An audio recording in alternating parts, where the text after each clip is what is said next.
Sparkly Beans, how's it going? It's Avery here, and I wanted to have a little chat about technology and our use of technology and sort of balancing between, wanting to get more present and connected and sometimes off of digital devices and the benefits that those digital devices can have.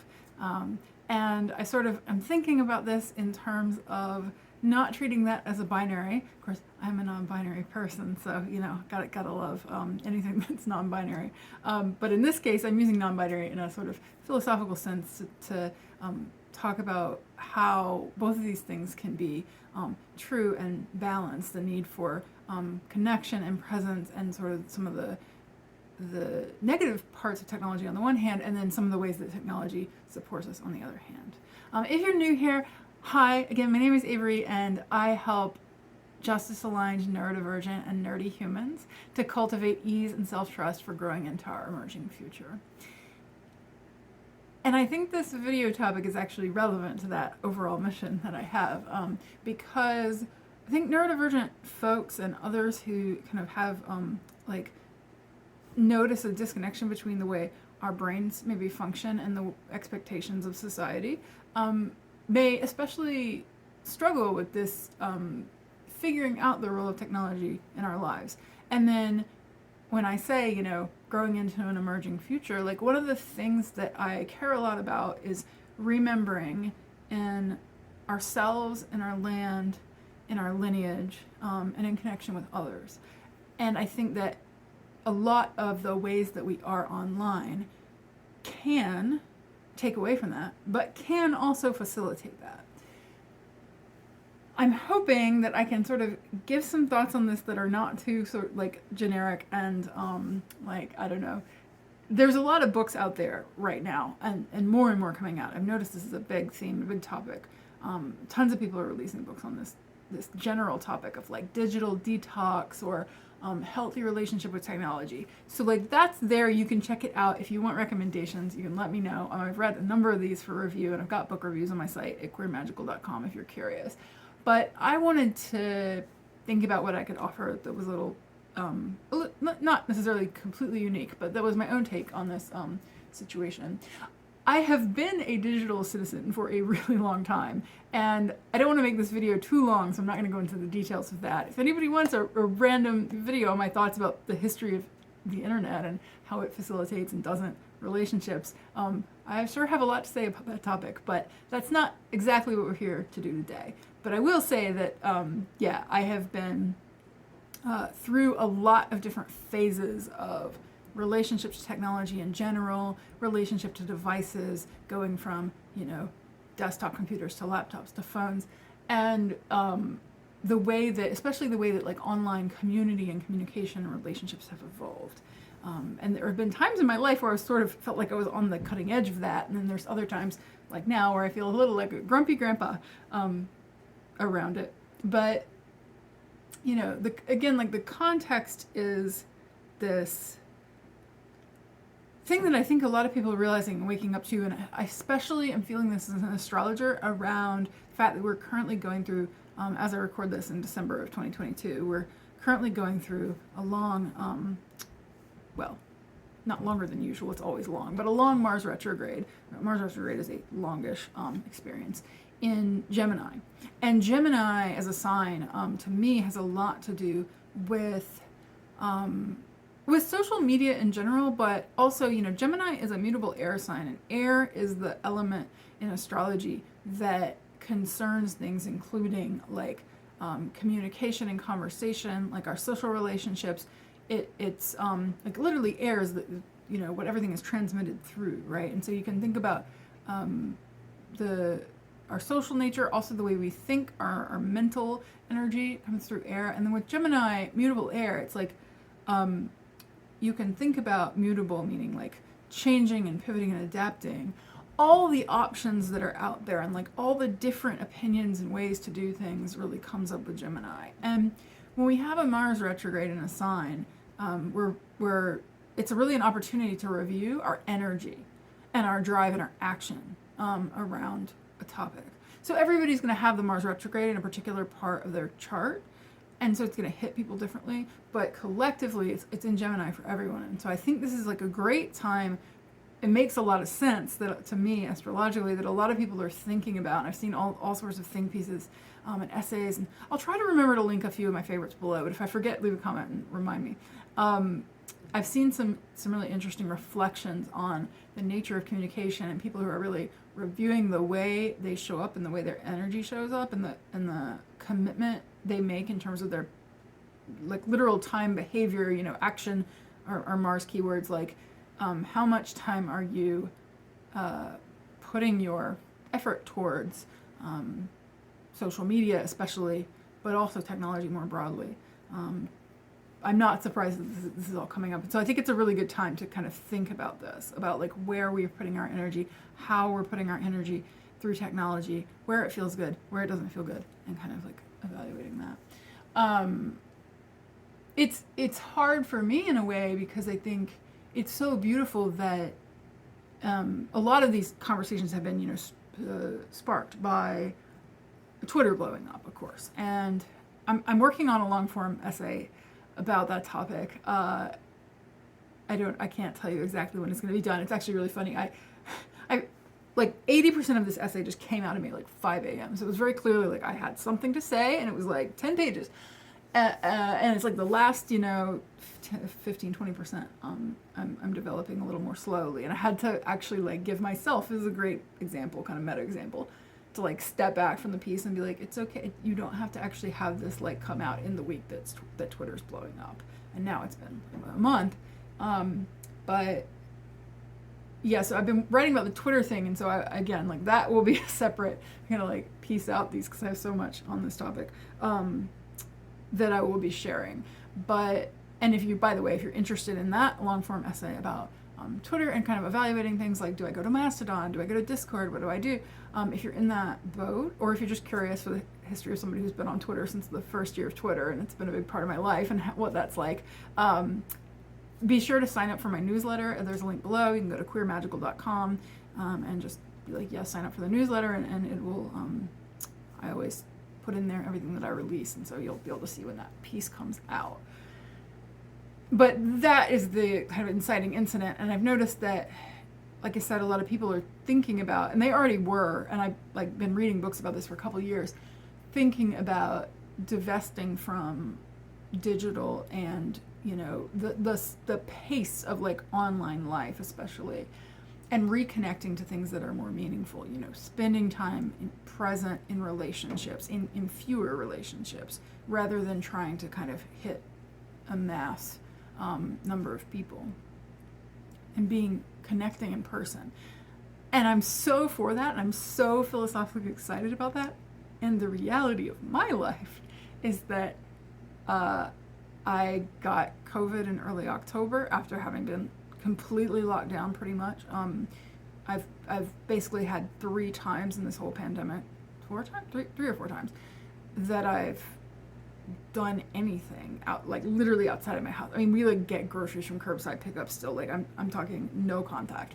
I do live with 2 people, so I'm not completely isolated, and my heart goes out to those who are. But, you know, I've been in that situation. Then I got COVID. I am now in a little past 2 months and still get very breathless after more than 30 minutes or so of talking.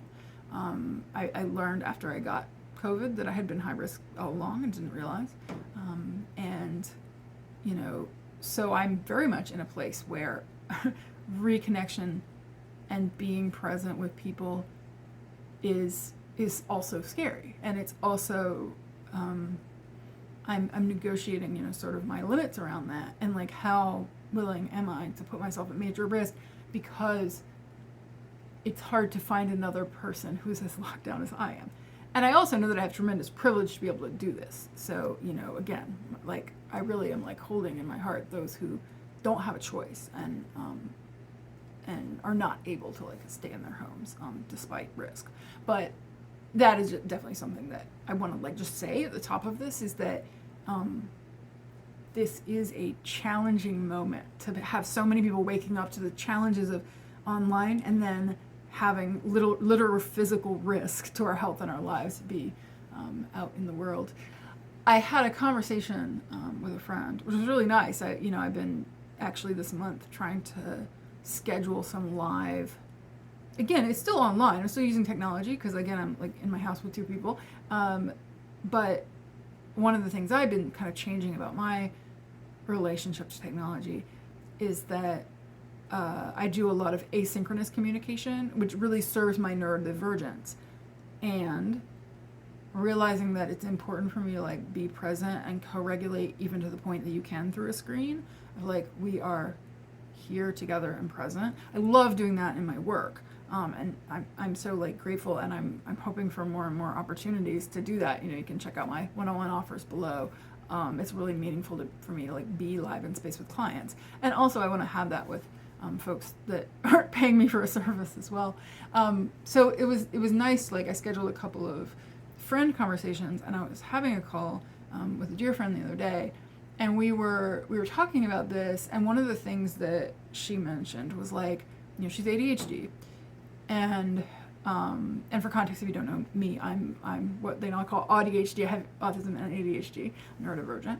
And this friend who has ADHD was talking about the challenge of like knowing that her phone, her device, in a lot of ways that she has an unhealthy relationship with it, or can have an unhealthy relationship with it, and can set this kind of vague goal of like, I want to be less connected to my device.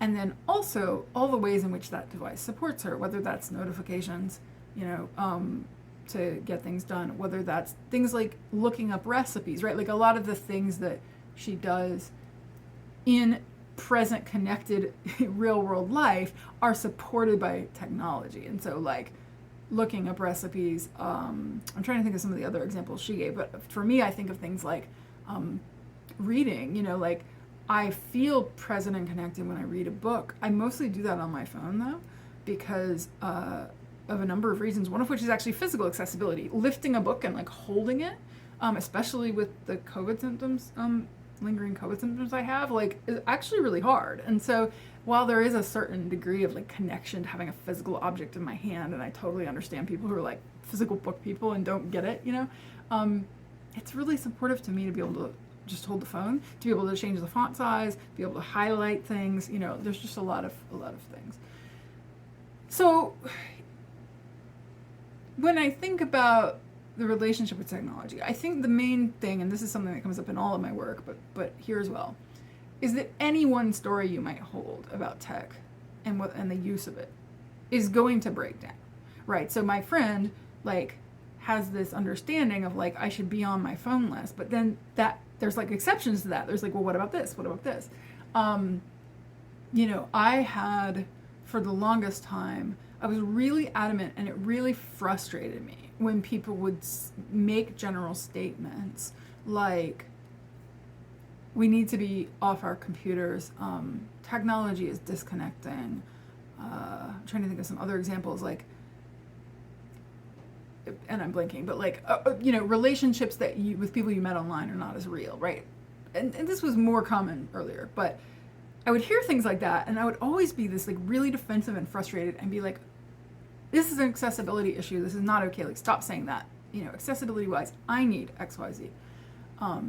I do better with, even within technology. Like when the pandemic started, I think in the job I was in, a lot of times it would be like, we need to focus, not get distracted by chat. And I would be like, but actually for my ADHD, blurting things out in a chat is like, maybe that's autism as well, blurting things out in a chat is actually how I stay connected and focused. If you want me to look at you on a screen for an hour, we're already lost, right? And I got really like in that story. And the thing is, I wasn't wrong. And also that wasn't the whole story. Like, I had to acknowledge my own story that I was telling about my needs as a neurodivergent person sometimes was a combination of true and also like hiding some of the things that I really needed underneath. Having a story about relationship and being better in a text-based container for a long time was, I think, hiding some of the work I needed to do and engage with, and the support I was needing and that I was isolated from, like being able to develop the skills that allow me to be in person with somebody. So when I think about those things, I really, think about how like a single story can break down.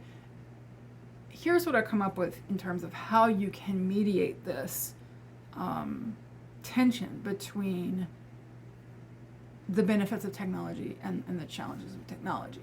And it's really an awareness practice. So much of what I always come to is an awareness practice that is not just about technology, it's also about other things in your life. So I have some suggestions. I think 3 things are important. So the first thing is knowing your own needs. And that includes your needs in terms of things you're cultivating right now. So like, I'm focusing on wanting more of this in my life. I know that I need to make a change, right? That would be included, as well as things that are just always important. So, needs, and some of these are just basic to human condition. So like having forms of relationship is just a human need. Now your specific needs for relationship are going to be specific, but knowing, so some examples for myself. When I think about this question, I think about some needs I have. Well, I need to like be in connection with people. I know that right now it's not, I thought it was I need to be in more connection. I think it's that I'm having a need right now to have more present, deeper, like cultivating relationship. I know that I have a need to have more sort of what you can call an attachment figure, right? Like need to have people in my life that can both emotionally attune to, and that we're kind of making a commitment to be like part of each other's safety and security. Like that idea that security comes through relationship is something I'm philosophically really oriented towards this year. And then I have a need to like build relationships, not a large number, but just like a few relationships that are like that. Now I know that need's gonna be challenging to meet given the present situation. And so I have grace for myself. And so when I say needs, this may be something you need that you can't access right now. I by the way, this is a random fact about me. I went to law school to study international human rights like many years ago, 2007 to 2009. And one of the things that I learned about human rights that I think actually like applies to this idea of needs is that something is a human right even if you can't access it right now. So it doesn't make it not a right because you're not getting it. I think the same is true of needs. Like, I need to be a healthy, self-actualized person. Like, I need connection and relationship. And I need touch, for example. And I'm not getting an ideal amount of it. And that doesn't change that it's a need. And it also doesn't mean I need to like run out there and try to fix it right away. So having grace for that, that some needs may not be possible to meet right now, may be difficult to meet right now, but still knowing like what are the baseline needs. Like, I have a need for relationship. I know that I also know that like I have a need to have time throughout the day where I'm like really present and in my body, and I need to make space for that. And that's another example. So you can think of that. I know that like even it doesn't have to all be like like super like healthy sounding spiritual. I mean I have needs to have joy and pleasure in my life. I have a need for my business. Like but this was interesting, right? At first I was like, okay, I need visibility. And then I think it's evolved to the point where I'm like, well, I need to connect with folks who are both able to support me in some way, whether that's financially or otherwise. And I need for my own calling, right? I need to reach the people whom my work is going to serve and who's going to feel really good and aligned and like excited to work with me, right? I need those connections, and I need some level of like material. I mean, because of this is hard because it's like I don't actually need anyone to support me. I would do this work gladly for free, but I do need to eat. So like it's a balance again. But what was interesting is realizing like it's not that I need a ton of visibility. It's that I need to have a path to people finding me. And that might actually look like a lot of very like private communication. So a business, I believe, can totally thrive without a big social media presence on like private referrals and people, you know, saying, hey, have you heard of Avery? And so like that's actually something I'm really wanting to cultivate more in my business, and to acknowledge that that's a valid like way of yeah, it's a valid way of doing a business. So that's an example of like a business need that has actually evolved over time. So you can think about your needs, and then the second thing, which is like, it's a Venn diagram, it overlaps a little, but knowing your capacities and boundaries. So you could also think of that some of these as like, I have a need for X boundary, but for the sake of this, I'm sort of thinking about like general things you need in your life, and then what are the capacities you have, and what are the limits and boundaries you have. So this might be things like, you know, I know that if I spend more than X amount of time on an app, let's say, then I'm going to get exhausted and I won't be able to handle it. So like, this is a boundary I have. You might, I mean, one thing that I've like noticed is that actually an interesting like interaction between my autism and ADHD. And here you can think about like mental health, physical health, neurodivergence, things that might come in. So for me, one of the things about being autistic, also being an intuitive, like very empathic, is that I have a certain degree of sensitivity that it's hard to explain, but like it's not always logical, right? And so that's something that I very much have to be aware of in my use of technology, is that I can be overstimulated really easily. And I can also be emotionally stimulated sometimes. I know that another thing about myself is that I always will like gear towards just naturally, like if somebody gives feedback, I'm really good at taking feedback, but sometimes even to a detriment. Like I can forget to ask myself, like, does this match my knowing, you know? And so like a limit I have to set is sometimes I have to be, especially when I'm feeling really sensitive, I may have to be even more careful not to have too much information coming towards me, because I will apply it all towards myself and think I need to make changes. And so I need to set myself up to be able to do that filtering, if that makes sense. If you know, another example might be like, if you struggle a lot with comparison and tend to notice yourself like having difficulties with comparison on social media, for example, then you might need to set a boundary there. If you have an eating disorder, there may be certain kinds of content you really need to stay away from, you know?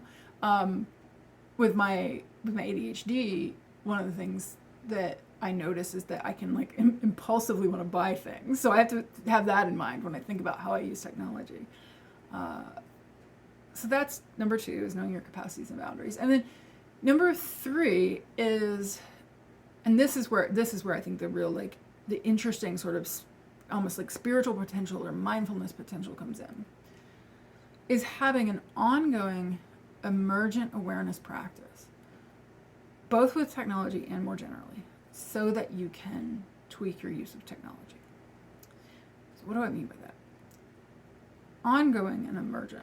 So awareness practice just means literally being aware, observing, noticing how you feel in your body, noticing what happens when you use technology in certain ways, what opportunities come through, what opportunities don't come through, what mental stories come up in your head, how do you notice yourself behaving differently, how long do you spend on certain kinds of technology, just like your brain will do all sorts of fascinating things, and then also your body will communicate with you, your intuition will communicate with you. So just really like treating it as a research experiment, as like an information gathering thing, and noticing what's happening. And then I say ongoing and emergent, because this isn't like a thing where I go, okay, for a week I'm going to notice my technology relationship and I'm going to write down my conclusions, I'm going to be done. No. It's ongoing. You may, shift in terms of like a particular platform may be really like meeting one of your needs, and then it may shift, or it may be meeting one of your needs and you're okay, like in terms of your capacities and boundaries, And then you have a month where everything's blowing up in your life and it's just not working for you. I had, like, I noticed that when I stopped taking an antidepressant, that my sensitivity was way more like do. And I didn't need the antidepressant. I actually don't think it was the right move to be prescribed in the first place. But it did mean that a lot changed about what I was able to take in and not able to take in. And that was just a shift that I needed to make. Sometimes we have a season where we're just really sad a lot and we need to just, like, there's certain media we just cannot consume. Sometimes, like another example of boundary might be if the light from screens gives you headaches and you're having, maybe there's a period because of seasonal allergies or something where your headaches are worse, you need to spend less time on a screen. So that's like an ongoing practice. And emergent just means, and emergent is a term I use a lot in my work. Like, props to Adrienne Marie Brown, who's not the first person to use that term, but Emergent Strategy is a great book and a great practice. And I consider myself an emergent strategist. And what emerging means is, it's always sort of like, what is literally emerging? Like, what is coming up from the soil? What is coming up from the subconscious? What is coming up? What are we noticing right here, right now? Emerging awareness, like, new piece of data, another new piece of data.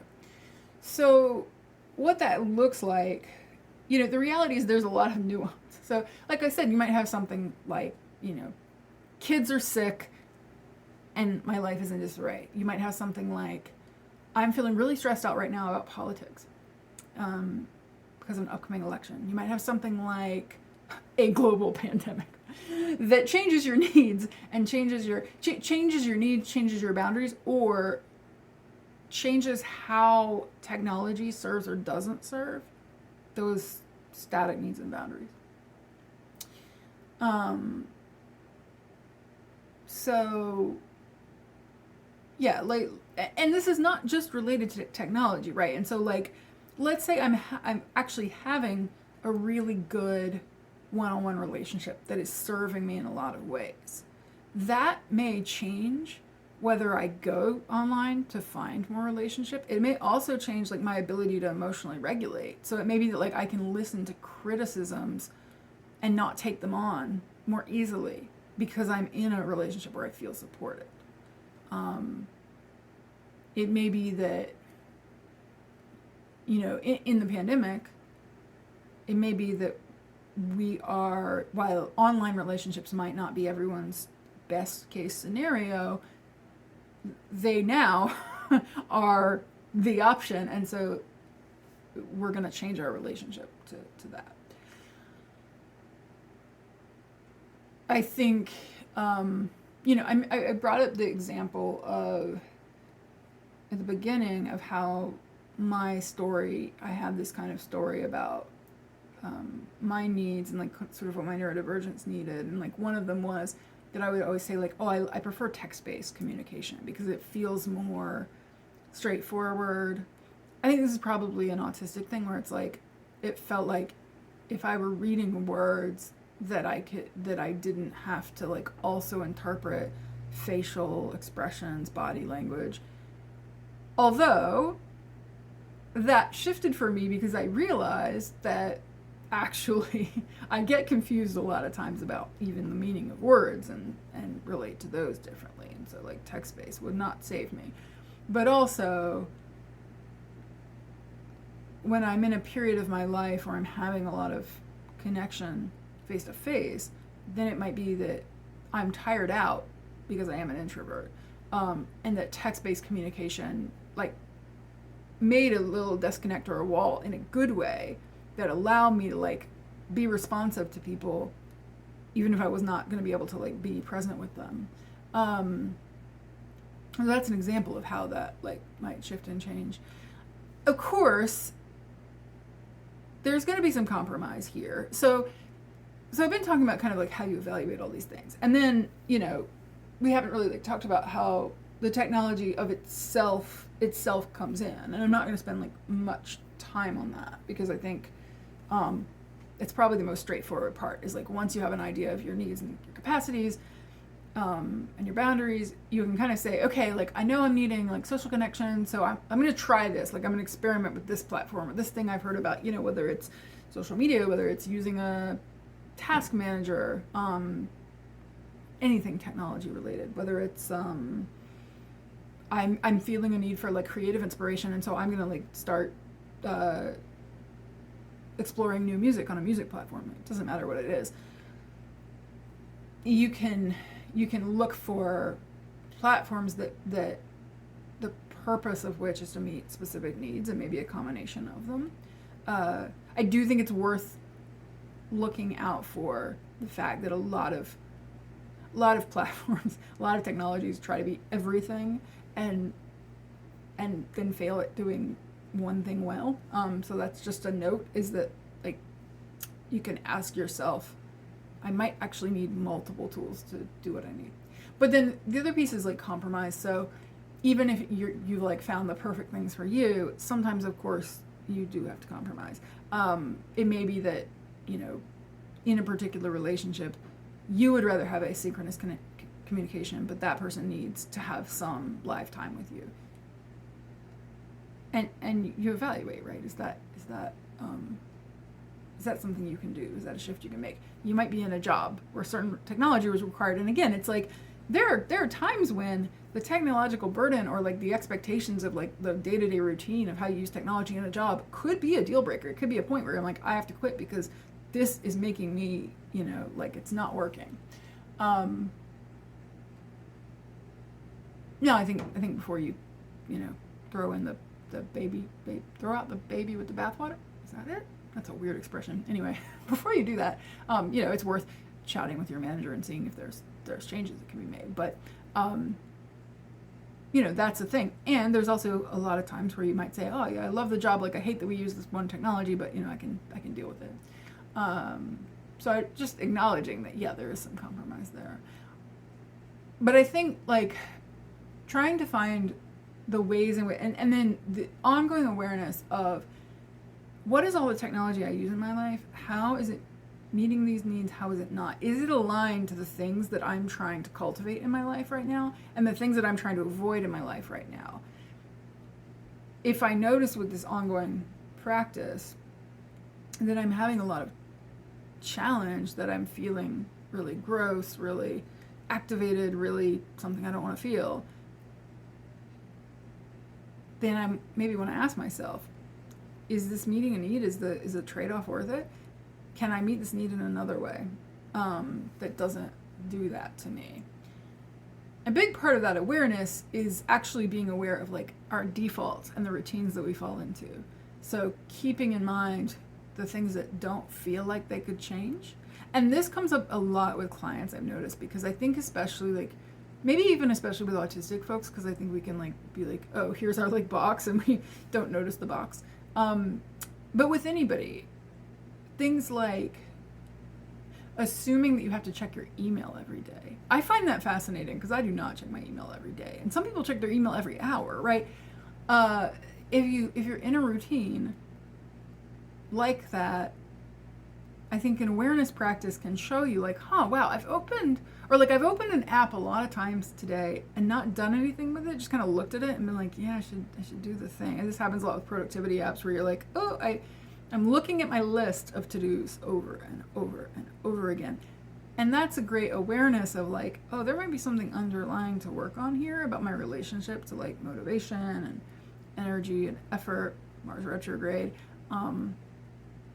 I mean, I'll throw a tiny plug if that is actually something that resonates with you and you want some help looking into those things. You can book a human design reading below. It's a really good, human design does really well at that.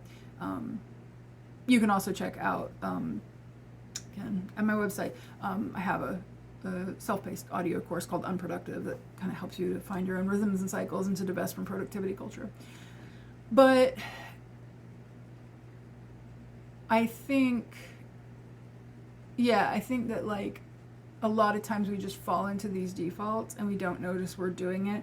I had this a lot where it kind of changes, but I noticed that like there's always something in my life that is like I'm grumpy and bored, and so I fall into it. So it might be a website, it might be, sometimes it's fan fiction, sometimes it's playing video games, sometimes it's, I don't know, trying to think of another one, but like things like that where they might actually be a joy. Like I might really enjoy, I do enjoy reading fan fiction. But if I find myself every night spending 6 hours going through a queue of fan fiction to read, and I'm not really enjoying it, that's the awareness. That's the like, oh wait, I did, because sometimes you can do something for a purpose. You know, I want to meet the need of joy in my life and pleasure. And I know that this thing is well suited to that. And then I'm doing it and that's not what I'm getting, or I'm only getting a little bit of that and I'm getting a lot of just like not that energy, then that can point to something. Like for me, that when I'm spending a lot of time doing my quote unquote fun thing and it's not fun, that to me points to, ooh, I think I'm having some dissatisfaction in my life. I think something's going on underneath the surface. I think, you know, I might change my habits and routines. So I might be like, let's not leave the tab open because it's just going to be there if it's not going well for me. It can be notifications, like if you're finding yourself ignoring the notifications all the time, or if you're finding yourself overstimulated by the dinging of your phone, that can be another example of something that like you might want to remind yourself, I set up these notifications. I can change their frequency. I can change what the notices are. There's no perfect system, so you know, you can always be changing that up. And then I think it's important to be aware that it's not just about, like, am I on Twitter, for example? You know, it's not just about, like, whether you use a particular thing. But being aware of, well, two things, really. One is just keeping in mind that you can modify the way you use tech to suit you. You can use, you know, there's lots of apps that will, like, keep you from accessing things at certain times. You can set limits on when you use it. You can also set limits on how you use it. So if you notice that, and this has come up a lot in the conversation around Twitter, like if your purpose for a social media platform is to, I don't know, advertise your business, get the word out about your business, then you might do that. You might put posts out there, put content out there. And you're not required to also like be on your feed all the time. Now, don't get me wrong. I think like most people don't like a social media that's literally just like, here's my paid thing. But if it's something like I'm creating content that is valuable and free for people, and I'm advertising myself, but maybe I'm not following all the interesting people on this platform. And I'm gonna have some examples in a second about how that's shown up for me. You can use certain features of something and not other features. Back to my friend's thing where it was kind of like, oh, like I want to be on my phone less, but my phone does this and that. You know, thinking about what's on your device and what isn't on your device, and then if you notice in your awareness that things are popping up that you don't want to be, like how can you segment those out? How can you delete apps? How can you, this is all pretty standard advice, but I'll say that. And then something that I haven't heard as much discussion about is just being aware of the way that the tech itself, and then also the norms around using the tech, can mask your own awareness. So as you're having this awareness practice, there, especially like social media algorithms, are actually functioning to try to keep you from being aware. And this is frustrating. This is hard. This is what's hard about largely corporate-owned tech, right? Is that you're not supposed to think about these things. You're not supposed to check in with yourself. It's designed to be, you know, everybody's heard this, but it's designed to be addictive. It's designed to make you less aware. And so sometimes I think it's helpful to like even schedule in, like, I'm going to check and see how I'm feeling about this thing. Especially if you're trying something new, like a new app or a new way of using something. It can culturally, if you hear everyone using something the same way, you can feel like you have to use it that way, but you don't. There's no, one thing I think that's hard about online is it's not like there's an etiquette list, right? And so you can see other people using media in a certain way and think that that's how it works. Email is a great example. Like in a lot of corporate jobs, a lot of like nonprofit jobs, I've seen the standard of like it's a 48-hour response time. And I think there are some people probably like take that away with themselves, and it's always a 48-hour response time. I don't know. Like, no. I actually have a footer in my email that I love that people are actually really positive about, right? You'd be surprised, but like I have a footer that's like, I will endeavor and attempt to look at your email in like 3 to 4 days. But also, I'm a neurodivergent person, and my business is actually around releasing some of the expectation and guilt and stuff around timelines. And so I'm going to be gracious and generous around timelines. If you need something really badly, you can ping me back again, and I'll do my best. But also, I want to encourage you who are emailing me to also be generous and graceful, and don't feel like you need to respond to my email right away. Like, so, and that's something I just sort of decided to do. But like, it didn't occur to me for a long time, because it's not normal. It's not normal to either have that kind of timeline or to say anything about it. Like, usually it's more like, oh, you just don't respond and you feel guilty. And I'm like, why don't you just say, like, this is the expectation I'm setting. Have a nice day. So yeah, like getting creative about that. Okay, so just a couple of examples of, because this is all sort of like, hey, here's how you do it, here's a principle, but like, let me give you like some concrete examples of how this has been showing up in my life, so that maybe that'll inspire you. And please feel free to like leave a comment below, or you know, mention a challenge maybe you're having with technology. I'm happy to help talk through it in the comments. Is there a way in which this is shown up for you, or a way in which you would like to kind of like think through your relationship with technology? But I'll give a couple of quick examples of social media, and then one that's kind of general technology. So with social media, I've definitely been looking at my relationship to Twitter a lot since the whole bullshit happened, right?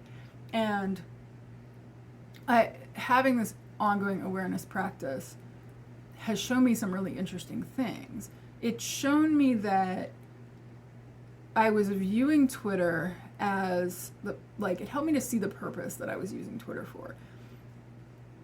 And that there was a part of me that felt like I really wanted to get current with my feeds, and I wanted to be present because I would be in relationship with people, and because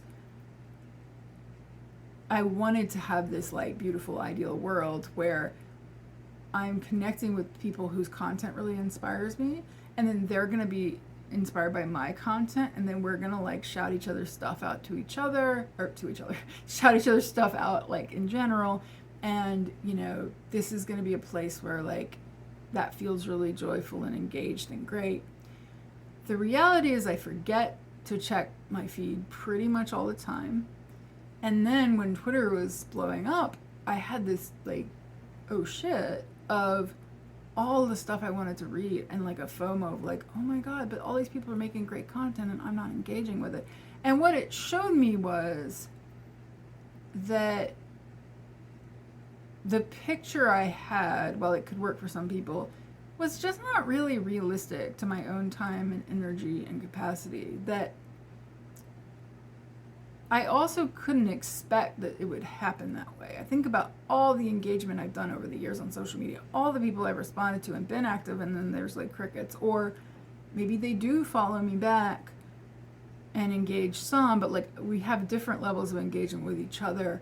Or we do engage, but like, is that engagement actually fulfilling something for me? Like, am I being particularly inspired? And sometimes I am, but I also sometimes will just fall into a default of like participating in stuff where I'm like, oh, this is fine. So that was really interesting. I haven't decided whether I'm staying on Twitter or not, but that was like really eye-opening for me. And then I actually, just like a few days before recording this, came back to TikTok after a year not there. And that was even more interesting, because I had this idea when I came back of like the boundaries I need to set that were really strong. So I knew what had happened to me a year ago, that it had kind of pulled me into a not great place, and I'd let go of it for a few different reasons. Some of them were related to me creating content on the platform, so the way that it felt like TikTok was where everybody had exploding visibility, and I could not figure out why I just never had like the max. I've had like max 500 views on a TikTok, and a lot of mine get like 2 views, 3 views, 4 views. views, not even like likes and comments.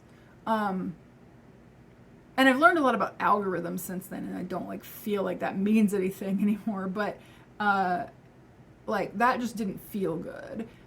I also noticed that there was a whole complicated thing around my relationship to queer thirst traps and like gender discomfort because of the way I kept ending up in like lesbian content, and then felt some type of way about not being a woman, and then like where I didn't fit in. It was like a very weird social dynamic that I had not had in real life happen since I was about 25. So it was like, what the fuck? So when I came back to TikTok, I came back because I liked that it's ADHD friendly, and then I wanted, honestly, pure serotonin. I wanted a place I could go that didn't feel like I was there to like learn things. I mean, you can learn things on TikTok, but didn't feel like I was there to learn things. Didn't feel like I was there to quote unquote engage. Didn't feel like, you know, like that I could just be like, I want to look at like, you know, cute animals. And you know what it actually reminds me of? TikTok reminds me of old school Tumblr. And I know a lot of people are going back to Tumblr, and I've actually been considering it. But there's something to a social media platform where like it's really just about like I need my like serotonin pleasure boost, and I just want to like laugh for a little while and have some joy and like disconnect from my daily life. And so I came back to TikTok with that intention. And so I told myself a lot of the mental health stuff I was having was around trying to engage on TikTok, not actually connecting to people. I realized that when I started there in 2020 that it was a way to feel connected when I didn't have in-person ways to connect, and that was not actually my goal right now. That I don't actually want to, like, in a way it was a blessing that a lot of these folks did not end up like having mutual relationships with me, because great, I'll have another awesome queer person in Brooklyn that, you know, my list of like non-local contacts that I'm trying to like cultivate and stay present with is pretty close to max right now. And so it's just not like my intention. And so when I came back, I was like, I'm not going to engage with people. I'm not like, even though it's real relatable and I'm real tempted to tell them how relatable it is, like, we're not going to do that. We're not going to try. And I had told myself, don't like anything really popular, because I had this problem before where I was getting all these videos and I was commenting to them, and then I would realize like, oh, they've got like 9 million likes. Like this, why am I? And I wanted people with like lower counts because I wanted to have mutuality. And so I had like set this goal for myself. And then when I came back, I realized actually I don't need that goal anymore, because now that my goal is not to make friends, it's actually fine to get a lot of really popular content, right? Like, is it giving me the serotonin? Great. Like, it's giving me the boost. Awesome. I'll follow it. I don't have any expectation of reciprocity. It's almost like going back a step from social media when we used to just be fans of people and we didn't actually think we could talk to the celebrities. But there's maybe something good about that. And, you know, as I was going, so that was like one sort of like emergent thing that I realized, like, oh, the boundaries have changed. I realized the purpose had changed. It was not anymore about trying to engage with the people making the content, but it was actually just I'm sharing everything with the same 3 friends. So weirdly, I was like, oh, TikTok can be a way to connect to people I already know. And I realized, and this is the kinds of things you can be like, oh wow, I use technology in this way I didn't even notice, is I was like, hang on, I never, ever, ever use a share button on anything. Like, you know, there's always that little share, I think it's like a little, I don't even know because I never use it, but I think it's often a little like curvy arrow. Never click on that. It never even occurs to me to like share something I see on one platform, either off that platform or just to be like, hey friend, I saw this and thought of you. I'm always engaging with the creator of the content directly. And I'm like, I think I want to shift that. I think that I've really enjoyed sending privately, like not tagging them in the comment, which I would sometimes do, but like privately just being like, hey, I saw this, isn't this fucking hilarious, right? That's actually now, it's like social media is becoming a place to like find inspiring things to share to cultivate the private relationships, if that makes sense. So like my relationship to public and private engagement is like shifting, and I think that's really interesting. And then the last example, and then I'll wrap up this video. You know, we've gone kind of long, but the last example I'll give is actually about something different, which is planning and productivity. So, and this is something that has changed, like my systems have changed a lot this year. When I first recorded the content for Unproductive in April, and then I kind of refreshed some of it before the release at the end of July. And again, if you're interested, please check out the link, queermagical.com. It's a very jam-packed course, and there's like a lot in there about your rhythms and your cycles and your systems, but like from a more spiritual perspective. I teach with tarot, so I'm using like tarot archetypes to teach you about productivity. I think it's really unique. I haven't seen anything like it. Anyway, when I was prepping for that, like, and then after, it's like I've noticed a lot about my own systems through the process of teaching about systems and our relationships to systems. And I've been using Notion for 2 years now, I think. And I still really like it, and I still really like my systems, but I had this like moment around August, September of this year where I just was like, oh shit. I actually got to where I was more on top of the really extra complex systems I'd created than it ever had been before. Like I was doing weekly reviews. I was like, and it was a thing that was like an achievement in one way, because I'd been for 10 years trying to have like a regular review practice, and I was doing it. And then I realized that the systems were holding my overthinking, and that I was actually on top of something that didn't matter.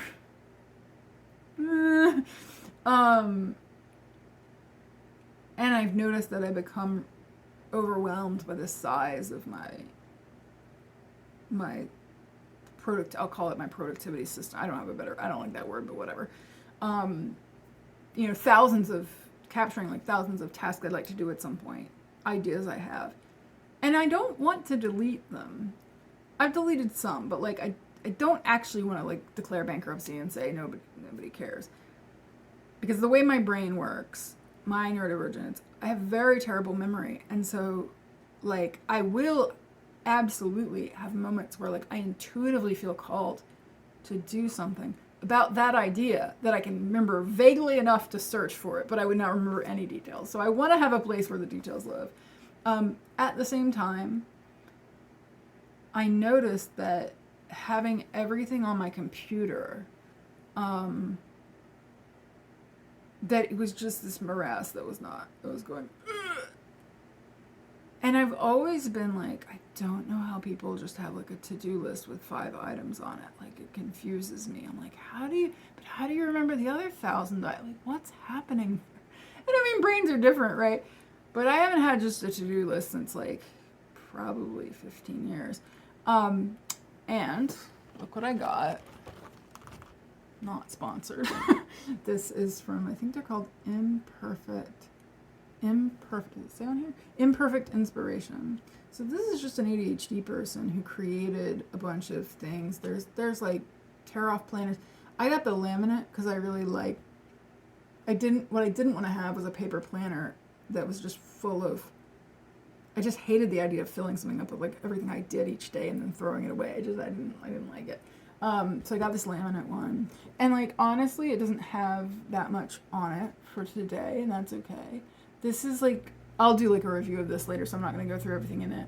But what I like is that it's designed to like put a few things, you know, even this is more than I would have for the day. But like I have like 3 items.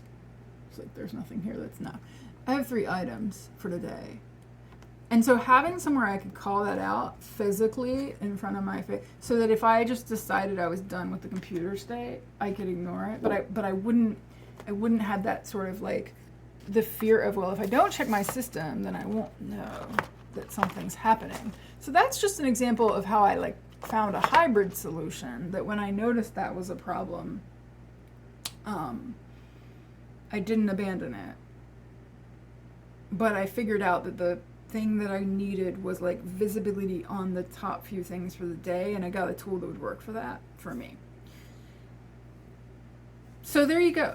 Those are my thoughts about how it can be a little less binary in saying like yes technology, no technology, and then also some tips. So again, just to recap, if you want to do this yourself, take a little think, you know, what are some primary needs you can identify that you have right now or overall that you would like to address when you're thinking about technology.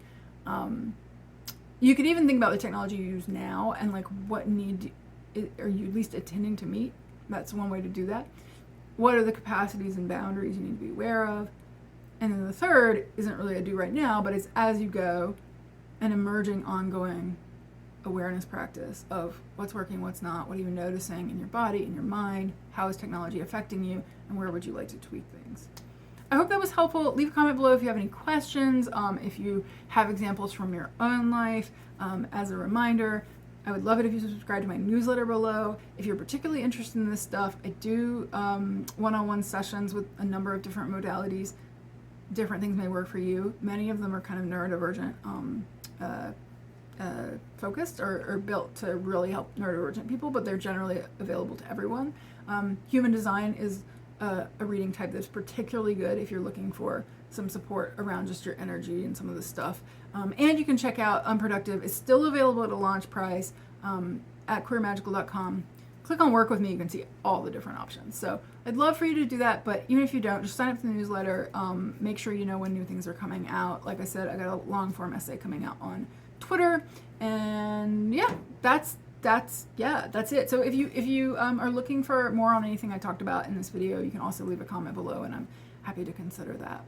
Hope you have a great rest of your month, whatever month it is when you're watching this, and we'll see you again soon.